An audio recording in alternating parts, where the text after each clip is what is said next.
தமிழக பால் பண்ணை விவசாயிகளுக்கு வணக்கம். நம்ம கன்று ஆரோக்கியமாக வளர்கிறதுக்கு நான் இன்னைக்கு ஒரு சின்ன ரகசியம் உங்களுக்கு சொல்லித் தரப்போகிறேன்.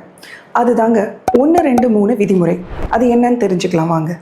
அதாவது ஒரு கன்று பிறந்த உடனே முதல் 2 மணி நேரத்தை பொன்னான நேரம்னு சொல்கிறோம். அதுக்குள்ளே இந்த விதிமுறைகளை நம்ம ஃபாலோ பண்ணணுங்க. 1, பசுவோட முதல் பால் ஆகிய சீம்பாலை நம்ம கன்றுக்கு கொடுக்கணும். 2, அதுவும் 2 மணி நேரத்துக்குள்ளே அந்த சீம்பாலை அந்த கன்று குடிச்சிருக்கணும். 3, குறைஞ்சது 3 லிட்டர் சீம்பாலாவது நம்ம கன்றுக்குட்டிக்கு கொடுக்கணும். இப்படி கொடுக்கறதுனால கன்று வாழ்நாள் முழுக்க ரொம்ப ஆரோக்கியமாக இருக்குங்க. இந்த சீம்பால் நார்மலான பால் இல்லைங்க, இயற்கையான தடுப்பூசி, நோய் எதிர்ப்பு சக்தி, நோய்களிலிருந்து பாதுகாப்பு அப்படின்னு நம்ம கன்றுக்கு எல்லா விதமான நன்மையும் இந்த சீம்பால் மூலியமாக கிடைக்குது.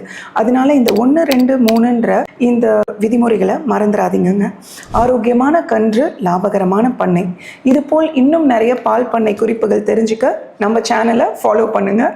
இந்த வீடியோவை லைக் பண்ணுங்கள்.